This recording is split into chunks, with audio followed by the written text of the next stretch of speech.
Cricket பிசிசிஐக்கு tax கிடையாது. தன கோடிகள் வருமானம் வருது, அவங்க டாக்ஸை பே பண்றது இல்லை. ஒரு குழந்தை இருக்குது, அந்த குழந்தைக்கு போய் ஒரு பிஸ்கெட் வாங்கலாம்னா அதுல 15% வரி. வெளிநாட்டு முதலீட்டாளர்கள் நம்ம நாட்டு மேல நம்பிக்கை இழந்துக்கிட்டு தான் வராங்க. அவங்க நம்பிக்கை அதிகமாக இருந்தால் கண்டிப்பா பங்குச்சந்தையில் அவங்களுடைய முதலீடு அதிகமாக இருக்கணும். வருமான வரி அல்லது கார்பரேட் டாக்ஸை விட மோசமானது ஜிஎஸ்டி. கண்டிப்பா வரி வேண்டும். வரி இல்லாம ஒரு அரசாங்கம் இப்ப எப்படி உங்க குடும்பத்துக்கு உங்களுக்கு மாத வருமானம் இல்லைனாலும் உங்களால குடும்பம் நடத்த முடியாது இல்லைங்களா? சோ அதே போல ஒரு அரசாங்கத்துக்கு வருமானம் என்றது வரி தான். வரி இல்லாம நடத்த முடியாது. ஆனால் அந்த வரியை எப்படி அவங்க வாங்குறாங்க அப்படிங்கிறது ஒரு மிக மிக முக்கியமான ஒரு விஷயம்.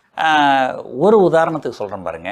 ஒரு நபர் நான் விவசாய இன்கம் எனக்கு 1000 கோடி வந்ததுன்னு கணக்கு அமைக்கிறாரு. அவர் ₹1 கூட டாக்ஸ் பே பண்றது. ஸோ 1000 கோடி ரூபாய் சம்பாதிக்கிற ஒருத்தர் ₹1 கூட டாக்ஸ் பே பண்றது இல்லை. ஆனா நீங்க 5 லட்சம் ரூபாய் சம்பாதிக்கிற நீங்க டாக்ஸ் பே பண்றீங்க. வருமான வரி கட்டணும். இப்போ இது எந்த வகையில நியாயம்? அப்போ அதாவது அக்ரிகல்ச்சரு விவசாயிகள் கஷ்டப்படுறாங்க அப்படின்றதுல மாற்று கருத்து கிடையாது. ஆனா அங்க ஒருத்தர் 1000 கோடி ரூபாய் சம்பாதிக்கிறாருன்னா அவரை ஏன் நீங்க ஒரு ஏழை விவசாயின்னு கணக்குல வச்சுப்பீங்களா? அப்போ நான் என்ன சொல்றேன், நீங்க ஒரு ₹1 கோடி வரைக்கும் நீங்க சம்பாரிச்சிங்க, ₹1 கோடி வரைக்கும் நீங்க விவசாய வருமானத்துக்கு நாங்க டாக்ஸ் கிடையாதுங்க. ₹1 கோடி மேல வர வருமானத்துக்கு டாக்ஸ் போடலாம் சொல்லலாம் இல்லையா? அடுத்தது, வாழ்க்கையில உங்களுக்கு எது முக்கியம்? உண்ண உணவு, உடுக்க உடை, இருக்க இருப்பிடம். இது 3 இருந்ததுக்கு அப்புறம் தான் 4வது தான் கிரிக்கெட் இல்லைங்களா? ஆனா கிரிக்கெட் பிசிசிஐக்கு டாக்ஸ் கிடையாது. அது தெரியுமா உங்களுக்கு? வரியே கிடையாது. வரியே கிடையாது. வருகிற வருமானத்துக்கு ₹1 பிசிசிஐ வருமானம். பிசிசிஐ ஒரு மிகப்பெரிய, ஆமா, இன்னைக்கு உலக கிரிக்கெட் போர்டுகள்லயே பணக்கார போர்டு பிசிசிஐ.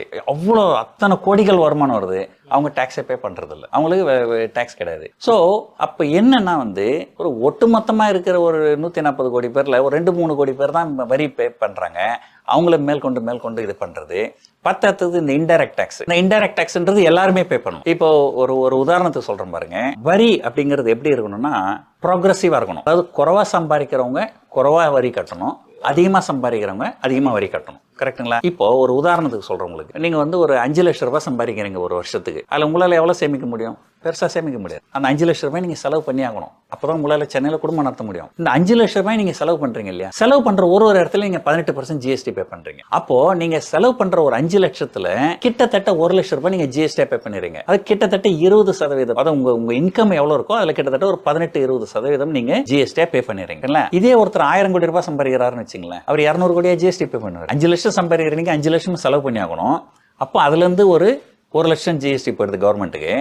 1000 கோடி ரூபாய் சம்பாதிக்கிறவர் 1000 கோடி செலவு பண்ண மாட்டார். நீங்க 5 லட்சம் செலவு பண்ணீங்கன்னா அவர் 10 லட்சம் செலவு பண்ணுவார், இல்ல 20 லட்சம் செலவு பண்ணுவார். அப்போ ஒரு 20 லட்சம் செலவு பண்றாருன்னு வச்சுப்போம். அவர்கிட்ட இருந்து ஜிஎஸ்டி எவ்வளவு போகும்? ஒரு 4 லட்சம் தான் போகும். சோ நீங்க 5 லட்சம் சம்பாதிக்கிற உங்ககிட்ட இருந்து 1 லட்சம் ஜிஎஸ்டி, 1000 கோடி ரூபாய் சம்பாதிக்கிறவர்கிட்ட வெறும் 4 லட்சம் தான் ஜிஎஸ்டி.